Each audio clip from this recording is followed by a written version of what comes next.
Welcome to Clarinet Ninja. Today we're going to talk about how to have light fingers, a lot of independence in our fingers, and an ability to build technique. Now let me tell you what I'm talking about. I'm talking about the way our fingers are when they're down, how much tension there are when they're down, how much tension there are when they're up, and an ability to gain control over that. My first foray into this was when I watched Charlie Parker play the saxophone. And the story goes that he put dimes underneath his fingers and would play without the dimes falling out, which would mean his fingers were in absolute contact with the keys at all times, which is something pretty amazing. That is something that we cannot replicate on the clarinet because we need space for the sound to come out of the tone holes. That's what they're there for. They are tone holes. The tone needs to come out. So we can't have them super close, otherwise it'll distort the tone when we're actually playing. But then, years later, I studied with one of the luminaries of the day, Ricardo Morales. And I noticed something that was similar about the way he played the clarinet as Charlie Parker played the saxophone. That's a weird connection to make, right? But here's what I noticed. I noticed that neither one of them actually are, to my eyes and ears, picking up their fingers. Their fingers are here, nice and relaxed.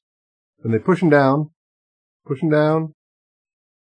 and then release. So they're coming up without being picked up. So as muscles go, what do I know? Not being so muscular, but they contract and release, contract and release. So a muscle at rest goes to a certain place when you release that contraction. And so that's how I conceive of my fingers moving. I press them down and let them go. Press them down, let them go. I don't press down, pick up, press down, pick up, press down, pick up, because that's actually, again, I'm not a doctor, but I will tell you, I'm sure I'm right, that's a lot of brain activity to process. Well, he does pick his fingers up, for sure. I mean, he doesn't pick them up. He allows them to come up. His pinkies are always in position for the pinky keys. When we start playing, particularly in the beginning, our pinkies can be anywhere. A lot of times I see students with pinkies under the instrument or way out of position. And that, when, let's say we're playing a low G, our pinkies, if they're out, they're creating tension in our hands. If they're too far up, that's not good. We have two things to think about. The fingers we are pressing down and the fingers we're not pressing down. Right? When we play an open G, no fingers down, where are our fingers? How do we develop an awareness of that? And then translate that into building our technique, practicing our scales, playing clean passages when we play etudes or excerpts or solo literature. I got the answer for you. I'm going to give it to you real quick. For practice only. I don't do this in real life. When I play, I release this idea when I'm playing. But to build a habit, I practice scales with my pinkies always touching one of the pinky keys. It can be any of them. Doesn't really matter. But what that does is it allows my fingers to stay right in line over the keys very naturally. So I'll practice an F major scale. And I'll just keep this pinky touching as I release the other fingers. This pinky over here, we don't need it for an F major scale. Regardless of whether we need it, we keep it touching one of these pinky keys. Again, it doesn't matter. You can even touch this one. Who cares? But what it does is it allows our fingers to operate independently. And for us to really feel what it's like to have our fingers remaining close.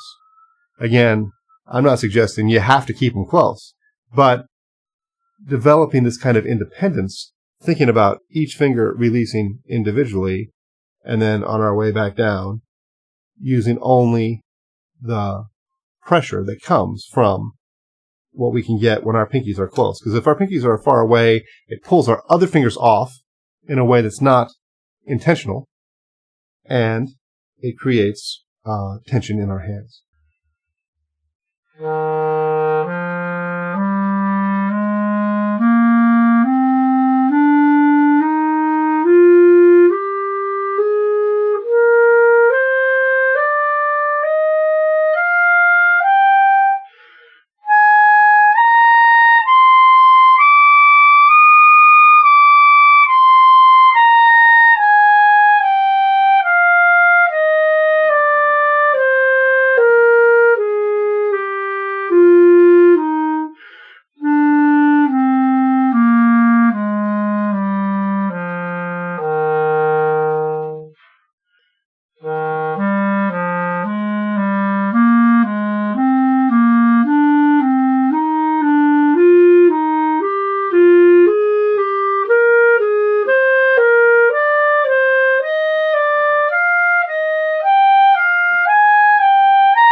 Again, I'm not a doctor, but I have found this exercise really, really helpful in identifying where my fingers are all the time when I play the clarinet. Again, fingers I'm using, fingers I'm not using. And how can I release the tension so that when I'm playing, I can choose to pick my fingers up to whatever degree I want to. Again, not really pick them up, but release them to whatever point I want to. But it's not an on, pick up, put down, pick up, put down. It's not that. It's put down, release. And if I have my hand here, that release involves a lot of motion with my other hand, with my other fingers. So that way, everything is operating independently. What that's going to do when I'm practicing this is it's going to make my clarinet a little bit out of tune. I'll take it for now. Because I'm not going to really practice my scales when I'm developing technique in this fashion. I'm going to let it go. And again, don't do it in real life. When you're playing, you just play. But this will, over the course of time, if you do this 10 minutes a week, not much, it will help you really get the finger independence, a real light touch, and a real awareness of where your fingers are and how to keep it all relaxed when you play. That's it. That's what I got for you. Thanks for watching. Like and subscribe if you're still here at this point, please, would you? That helps with the algorithm. And I'll see you next time.